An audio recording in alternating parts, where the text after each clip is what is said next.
ایک دفعہ انگلی کے اشارے سے ابو لہب نے کہا تھا نبی پاک کو آپ کا ہاتھ ٹوٹ جائے، اللہ نے فرمایا تبت یدا ابی لہب و تب، تو کہتے ہیں میرے نبی کا ہاتھ ٹوٹ جائے تیرے دونوں ٹوٹ جائیں۔ اور سنو ابو لہب کا حال کیا ہو۔ ابو لہب کا معنی ہے ابو لہب شولوں کا باپ، لہب شولوں والا۔ کیا مطلب؟ ابو لہب اتنا حسین و جمیل تھا کہ اس کے جو رخسار تھے شولوں کی طرح چمکا کرتے، اتنا خوبصورت تھا، لال سرخ رنگ تھا، خوبصورت آدمی۔ عرب میں جب غربت تھی تو اس کے گھر میں اس وقت بھی 2 اینٹیں سونے کی تھی، اتنا مالدار آدمی اور سردار تھا سارے مکے کا۔ لیکن نبی پاک کی بے ادبی کی، تمہیں پتہ ہی نہیں کہ رب دنیا میں سب سے زیادہ ناراض ہی اس سے ہے جو اس کے رسول کا بے ادب ہے، سب سے زیادہ ناراض ہی اسی سے۔ ابو لہب نہ گیا بدر کے موقع پر، ڈر گیا، کہنے لگا میں نے نہیں جانا، مکے میں رہ گیا، نہ گیا جہاد کے لیے، مسلمانوں کے خلاف نہ نکلا۔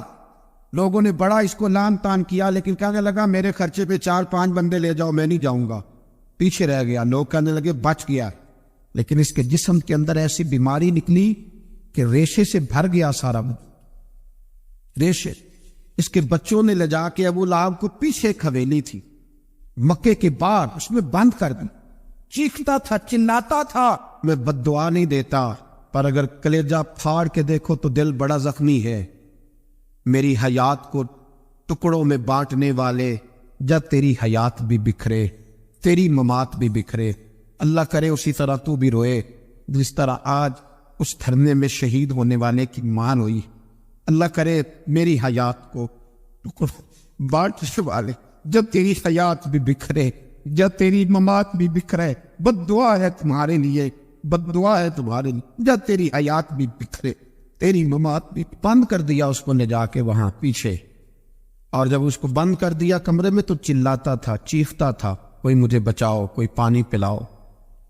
دروازہ توڑ کے باہر نکلا تو چوک میں مر گیا ابو لہب، اتنی بدبو آتی تھی کہ کوئی قریب نہیں جاتا تھا۔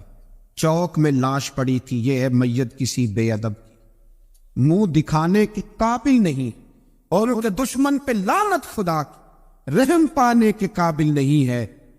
چوک میں لاش پڑی ہے، تبت یدا ابی لہب و تب، چوک میں پڑی ہوئی ہے، کوئی قریب نہیں جاتا۔ اس کے بیٹوں سے لوگ جا کے کہنے لگے تمہارا باپ تھا، شرم کرو۔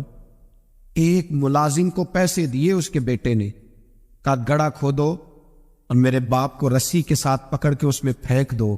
ایک گڑھا کھودا مکے کی گلی میں، اور رسی کے ساتھ پکڑ کر، رسی کے ساتھ باندھ کر اس کی ٹانگ کو گھسیٹ کر اس گڑھے میں ڈال دیا، اوپر سے مٹی ڈال دی، بدبو کا وہ ڈھیر بند کر دیا۔ ابو لہب مکے کا سردار تھا اور جانے کہاں مردود دفن ہے۔ لیکن میانی صاحب کے قبرستان میں جاؤ، میانی صاحب کے قبرستان میں وہ علم الدین جسے اپنا نام بھی نہیں لکھنا آتا تھا، ہزاروں لوگ روزانہ اس کی قبر پہ کھڑے ہوتے ہیں اور رسول اللہ کی نعتیں سناتے۔ جا کے دیکھو تو صحیح منظر کتنا بدل گیا۔ اور جب غازی علم دین شہید کا جنازہ اٹھا تو امیر ملت پیر جماعت علی شاہ صاحب کی چیخ نکل گئی، اور ڈاکٹر اقبال رونے لگے، اور قائد اعظم تڑپنے لگے، منتیں کرتے تھے محمد علی جناح کہ یارو تھوڑے پیچھے تو ہٹو، میرا بھی دل کرتا ہے میں بھی ذرا اسے کندھا دے لوں، ذرا پیچھے تو۔ محمد علی جناح جیسے لوگ تڑپتے تھے، اور جب قبر میں اترنے کی باری آئی تو ڈاکٹر اقبال نے ہاتھ باندھے، کہنے لگا او دوستو اقبال پہ تھوڑا رحم کھاؤ، اسے میرے ہاتھوں پہ رکھو، قبر میں اتار دیتا، اسے میرے ہاتھوں قوت عشق پست کو کر دے، دور میں اس میں محمد سے اجالا کر دے، کہ محمد سے فاتون ہم تیرے، یہ جہاں چیز ہے کیا لوح و قلم تیرے ہوں۔ اور اقبال کہنے لگے دیکھو میں شعر لکھتا رہا، اور یہ لوہارا دا منڈا نمبر لے، میرے نبی پاک صلی اللہ علیہ وسلم ایک شخص حضور کے سامنے بیٹھا ہے تو منہ چڑا چڑا کے باتیں کر رہا ہے۔ کچھ لوگ نقلیں اتارتے ہیں، بزرگوں کی نقل اتارنا اور بزرگوں کی توہین کرنا یہ رب کو سب سے ناپسندیدہ فعل ہے، توہین کے انداز میں نقل اتارنا۔ تو کہتے منہ چڑا چڑا کے باتیں کر رہے تھے، میرے حبیب نے فرمایا نہ ایسے کر، بڑے میٹھے انداز، کیوں اپنے منہ کو بگاڑ رہا، نہ کر۔ پہلے لگا جی ہے ہی ایسا، حضرت ابو ہریرہ فرماتے میں قریب بیٹھا تھا، حضور مسکرا رہے اور نہ کر ایسے، کہنے لگا جی یہ میرا منہ ہے ہی ایسا، فرماتے میں دیکھ رہا تھا حضور کے چہرے کا رنگ بدلا، آنکھوں میں جلال آیا، اور میں اچھا جا پھر ایسا ہی ہو جائے، جا پھر ایسا ہی ہو جائے۔ کہتے ہیں میں نے دیکھا اس آدمی کا منہ بگڑ گیا۔ حضرت ابو ہریرہ فرماتے وہ رویا کرتا تھا مدینے کی گلیوں میں اور کہتا تھا کوئی مجھے معافی لے دو، لیکن گرا جو ان کی نگاہ سے وہ سنبھل نہیں سکتا، گرا جو ان کی نگاہ سے کبھی سنبھل نہیں سکتا۔ کوئی ایسا کام نہ کرے، کوئی ایسا کام نہ کرے، کوئی بھی جس سے حدیث صحیح میں موجود ہے بنی اسرائیل کے ایک شخص نے اپنی ماں سے بد دعا لی تھی اور آپ زائد تھا، لیکن ماں کا نافرمان تھا، تو اماں نے کہا جا مرنے سے پہلے تو آزمائش میں مبتلا ہو جائے، رب کی خفیہ تدبیر سے ڈرنا چاہیے۔ تو مرنے سے پہلے ایسی آزمائش میں ڈال گیا کہ ایک بری عورت نے الزام لگا دیا، لگا الزام، لیکن زمانے میں رسوائی چاروں جانب ہو گئی، تو لوگ آ کے کہتے تھے تیرے ساتھ کیا بنا؟ کہتا کچھ بھی نہیں، میری اماں نے میرے لیے بد دعا کی تھی، اس کا رنگ دیکھ رہا ہے، کیوں میں نے ستایا اپنی ماں کو؟ توبہ کر، دعائیں لیا کرے زندگی میں، بد دعاؤں والے کام ہم تو 1 منٹ لگاتے ہیں بد دعا لینے میں، 1 منٹ لگاتے، 1 منٹ۔ ایک میں بزرگوں کا پڑھ رہا تھا ایک دفعہ اخبار میں، تو ان کی آنکھیں کالی ہو گئی، اندر سے کالی ہو گئی، تو بیچارے نابینا ہو گئے۔ کسی نے ان سے کہا کہ ہوا کیا؟ تو کہنے لگے ایک شرارتی لڑکی نے میرے آگے کھڑے ہو کے 2-3 دفعہ ریوس دی تو دھواں میرے منہ پہ پڑا، تو وہ آنکھوں کے اندر گھس گیا ہے، بڑے علاج کرائے، لیکن اس کی شرارت تھی نا۔ تو وہ کہتے ہیں میں تو یہی کہتا ہوں کہ اللہ کرے تجھے بھی کبھی یہ معاملہ ہو، تجھے پتہ چلے۔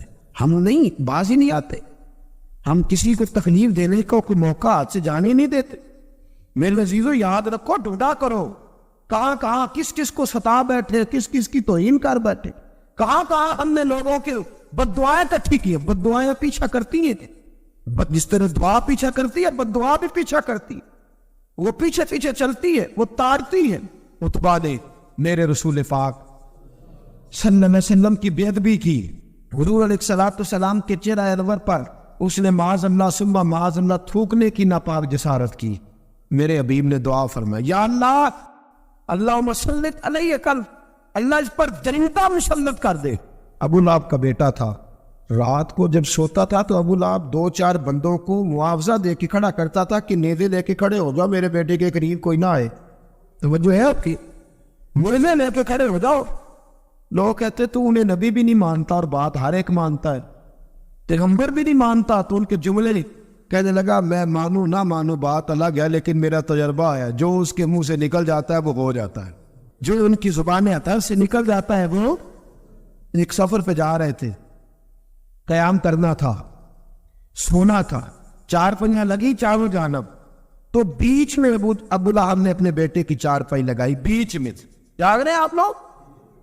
ارد گرد دوسرے لوگ سوئے بیچ میں، اور لوگ کہنے لگے تو پاگل ہو گیا ہے، اگر کوئی شیر آئے گا تو باقیوں کو نہیں کاٹے گا، صرف اس کو کاٹے گا۔ کہنے لگا بد دعا تو اس کے لیے ہوئی ہے، دعائیں ضرر تو اس کو ملی ہے، اسی پہ مسلط ہوگا۔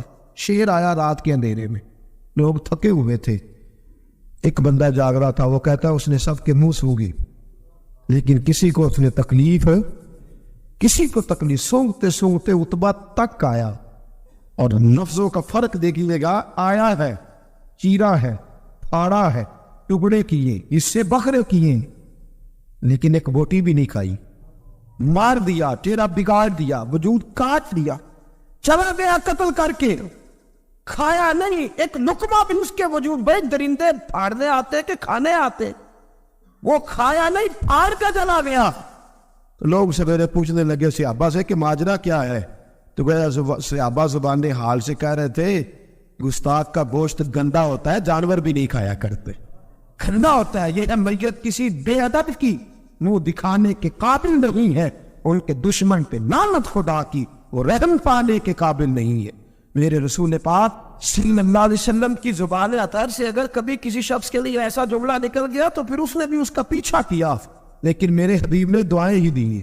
ان میں حرام، یہ بخاری کی حدیث ہے، ایک خاتون ہے رضی اللہ تعالیٰ عنہ، وہ کہتی ہیں ایک دن نا میں نے کہا یا رسول اللہ میرا دل کرتا ہے میرے گھر آئیں، تو حضور تشریف لائے تو بڑے تھکے ہوئے، محبوب سفر تھا، تو کہتے تھکے ہوئے تشریف لائے تو حضور آ کے بیٹھے ہی، تو میں نے دیکھا کہ نیند کی طرف توجہ ہے حضور کی، کہتے میں نے تکیہ پیش کیا تو میں قربان جاؤں محبوب میرے گھر میں آرام کرنے لگے.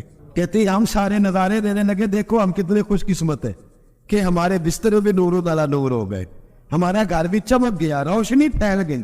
کہتے حضور سوئے, جب اٹھے نا تو مسکرا رہے تھے. حضور اٹھے تو اس زمانے میں کوئی تصور نہیں تھا بیڑی بیرے کا. کشتی جو سمندر میں چلتی ہے اس کا تصور ہی نہیں تھا. ابھی قریب قریب نہیں بنتی تھی وہ کشتیاں, دور دور علاقوں میں بنتی تھی, اور اگر بنتی بھی تھی تو ان میں بیٹھ کے مجاہد نہیں جاتے تھے, مجاہد خشکیوں کے رستے جایا کرتے تھے. بی بی کہتی حضور اٹھے تو مسکرا رہے تھے. تو میں نے کہا حضور آپ کیوں مسکرا رہے ہیں, خیر تو ہے؟ تو نبی پاک نے فرمایا میں نے دیکھا ہے سوتے ہوئے کہ میری کچھ امت کشتیوں پر بیٹھ کے بھی کافروں کے خلاف جہاد کرے گی. دریاؤں میں بھی اقبال نے کہا نا دشت تو دشت ہے, دریا بھی میں چھوڑے ہم لوگ, بحر ظلمات میں دوڑا دیے کھڑے ہم, کشتیوں میں بھی جہاد کرے گی میں نے دیکھا ہے. تو کہتی ہے میں نے فٹافٹ کہا یا رسول اللہ مجھے بھی شامل کر دے ان میں. حضور مجھے بھی ان میں, حضور ذرا جلدی جلدی دیکھا جو ان کو بانٹتے, تو میں نے بھی بڑھ کے پیار سے دستے عطا کے سامنے دستے طلب بڑھا دیا. میں نے بھی آگے بڑھ کے کہا حضور تھوڑی خیر ادھر, حضور مجھے بھی شامل کر دے. کہتے پہلے بوڑھی تھی. نبی پاک نے ہاتھ اٹھائے کہ یا اللہ اس کو بھی ان میں شامل کر دے. اب فرماتی ہے سرکار کا وصال ہوا, کوئی جہاد نہیں ہوا سمندر والا. حضرت ابو بکر کے زمانے میں کوئی جہاد نہیں ہوا سمندر والا. مجھے لوگ کہتے تو نے مرنا کب ہے, میں نے کہا جب تک کشتی والا جہاد نہیں ہو جاتا. جب تک کشتی والا جو دن کو کہہ دیا دن ہے تو دن نکل آیا, جو سب کو کہہ دیا شب ہے تو رات ہو کے رہی.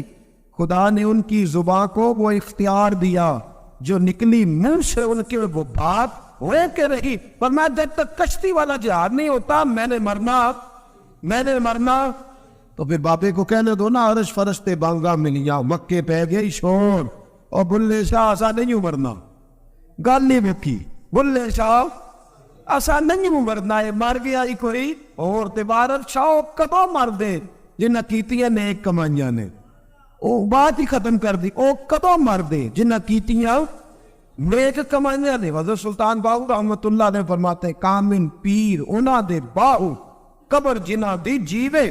فرمایا میں نو برتی حضرت میں نہیں آتے, وہ چھو کے گزرے گئے. کہتے بہنیں بھی چلی گئیں, بھائی بھی چلے گئے, خامد بھی چلا گیا, بچے بھی کہیں گئے, اور میں اسی حالت میں. حضرت ابو بکر صدیق کا وصال ہوا, حضرت عمر کا وصال ہوا, حضرت عثمان کا گن رہے ہیں آپ لوگ, حضرت ابو بکر کے 2.25 سال, حضرت سیدنا عمر فاروق کے کم و بیش 10 سال, حضرت عثمان غنی کے تقریباً 11 سال. کتنا عرصہ ہو گیا؟ کہتی ہے کوئی. پھر حضرت علی کے 4.5 سال. بی بی کہتی ہے میں تیرے تازہ تندرست لوگ پہ تھے, بی بی تیرے ساتھ والے سارے چلے گئے, تو کب جائے گی؟ تو میں کہتی ساڑھے نبی دی زبان, ساڑھے واسطے قرآن میں کیسے دے ہوا, ابھی جہاد ہی نہیں ہوا. کہتے ہیں خلفائے راشدین نے پردہ کیا. حضرت امیر معاویہ کا دور آیا اور حضرت امیر معاویہ نے قسطنطنیہ کے لیے جب مجاہد بھیجے تو سمندر کا رستہ تھا. کہتی ہیں جب سواریاں جانے لگی تو کہنے لگے کچھ بیویوں کی بھی ضرورت ہے کھانا پکانے کے لیے. کہتی ہے میں ہاتھ بھی کھڑا کرتی رہی, درود بھی پڑھتی رہی, اور محمد کی صداقت پر شکر بھی ادا کرتی رہی. کہتے ہیں میں نے ہاتھ کھڑا کیا تو مجھے کچھ لوگ کہنے لگے بی بی تو سلیکٹ ہو جائے گی, تو بوڑھی ہے. تو کہتی ہے میں نے کہا سلیکٹ ہو کیا جاؤں گی, مجھے جانے والے سلیکٹ کر کے گئے ہیں, مجھے سلیکٹ کیا گیا ہے. جنہوں نے ظاہری پردہ کیا ہے نا سلیکٹ, مجھے حضور پہ دعا کرتی تھی تو نبی پاک کی دعا. فرماتی ہے میں کشتی میں بھی بیٹھی, جہاد بھی کیا, اور جس دن وہ جہاد ختم ہوا حضرت ام حرام کا وصال ہو گیا. تو لوگوں سے پوچھتے بی بی چلی گئی, کہنے لگے ہاں مصطفیٰ کا کیا ہوا وعدہ جو پورا ہو گیا ہے. میرے محبوب نے جس کو دعا دے دی, میرے رسول کریم نے جس کے لیے دعا کر دی. دوسرے